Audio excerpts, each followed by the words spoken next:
It's a bird. It's a plane. It's a geek.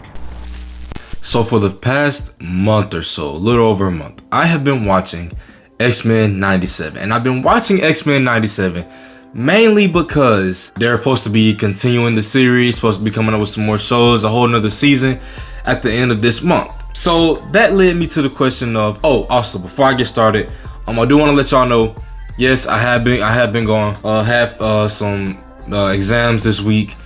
I am going on vacation next week to Orlando, and I will possibly be seeing Kung Fu Panda 4 and 4DX 3D. So if y'all want me to vlog that, let me know. And yeah, but anyway, back to the thing. So I was watching it and I was like, man, I just wanted to see what the hype was about.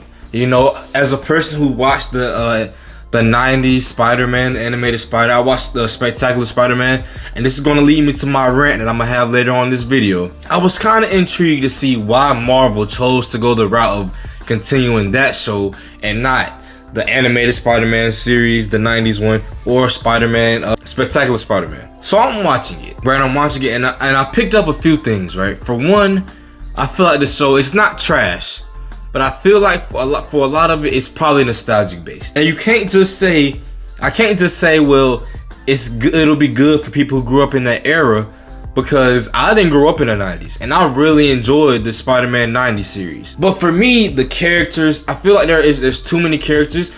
Out of everyone on the X-Men team, I think I like Gambit the most, right? Wolverine is Wolverine. Obviously, we know what Wolverine represents. We know what he brings to the table. Jean Grey is the most useless character I've ever seen. I'm right now, like, she got the Phoenix Force, but she's still useless. I wish I could put the clip in. I'll probably should try to find the clips. But she's like, I'm gonna use the Phoenix Force to stop the person. She uses it, doesn't stop the person, and collapse. I might need to do a counter on how many times Jean Grey is going to collapse in this show. She does it almost every episode she's in, where she has to do something. Charles Xavier, trash. Charles Xavier, buddy, you have an overpowered ability, and half the time you don't even use it. I'll be watching this show and I'll be like, bruh, am I missing something? Does Charles Xavier not have the ability to telepathically do what he got to do? I don't know. It confuses me sometimes. Then you got Beast. Beast is, you know, I know he's a scientist and nerd and all that stuff, but they really drum it up and overdo it in this show. He's practically useless as well.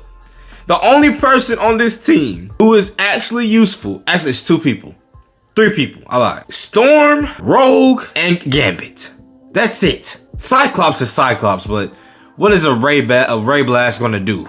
You know what I'm saying? What is that gonna do for anything? Speaking of Cyclops, I don't really like how he leads the team. I'm gonna be honest with you. I don't like how Cyclops leads the team.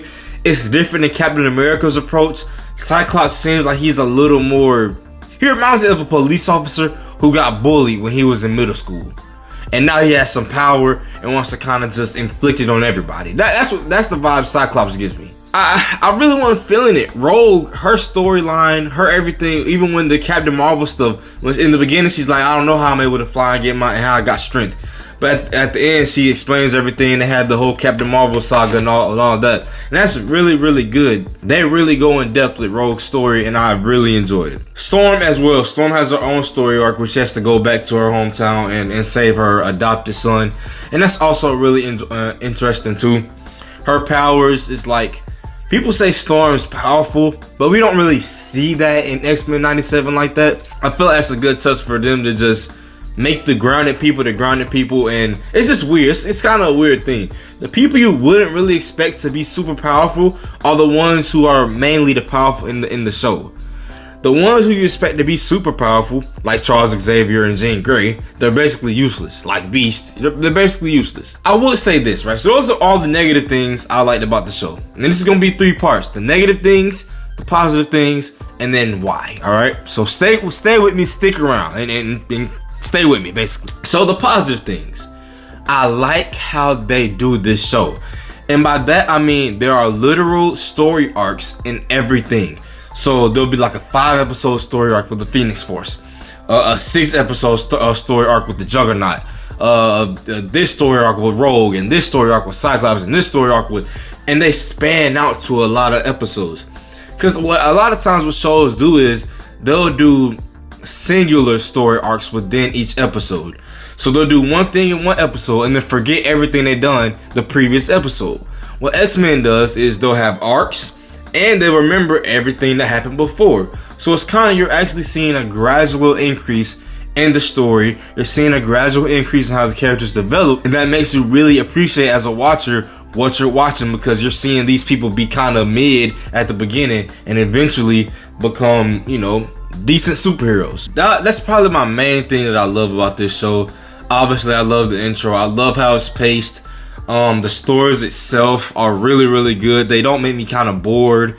You know, when I watch this show, sometimes I do fall asleep because I'll watch this right after I got some food and ate it.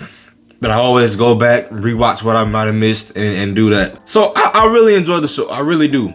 Besides, like, some of the gripes with the characters, the show itself, how it's paced, the storyline, how it's written, is really, really good. So I can imagine, you know, what a child would probably like if I'm liking it. So anyway, those are the good things with this. Moving on to why. Why did Marvel choose X-Men 97 to just out of nowhere continue? At first, when the news first broke that they were going to do X-Men 97, people thought this was going to be our gateway into getting mutants in the MCU. And it's being officially reported that that's not the case. Now, I will say this. It's probably not the case right now, but that doesn't mean it can't be the case later on. They might not be canon right now, but that doesn't mean they can't be canon in the future. But we were expecting this to immediately play out and have some intertanglements with the MCU. Because at that point, it's like, what the heck am I watching this for? You know what I'm saying? Also, X-Men 97, I probably would say is more popular than Spider-Man, the animated series. But I don't think it's more popular than Spectacular Spider-Man.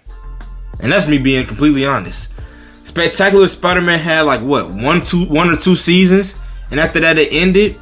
And it's the greatest Spider-Man cartoon ever. Not even close. It's like, y'all shoulda did that. And I remember when they first said that they was gonna, and this is off topic of X-Men, but I remember when they said they were gonna do the thing where they having Spider-Man Homecoming, and I'm like, bro, Spectacular Spider-Man is right there for you to continue.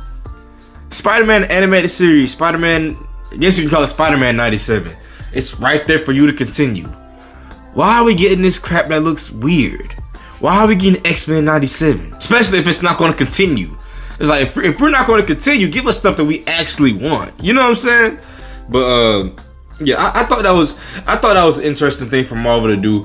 Hopefully this show is great. Hopefully it pans out. I think they are doing it weekly. I don't think they're going to drop everything at once.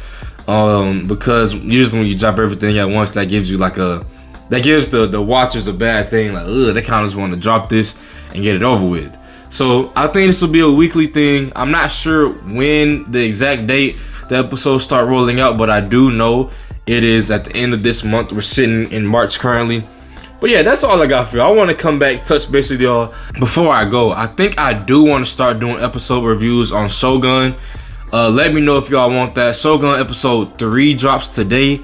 So I'll probably try to record that today and maybe have it uploaded tomorrow. I'm gonna have this video uploaded the day I'm recording it, which is the 4th. So if you watch Shogun, if you catch my Shogun video that I'm dropping tomorrow, I'm gonna have the same clothes on, alright? So, and I'll do a disclaimer in that video. I want to thank everybody. I want to appreciate everybody. We're on the road to 200 subscribers. I appreciate everyone who continues to watch my content, share my content, like my content. But without further ado, I'm out. Peace.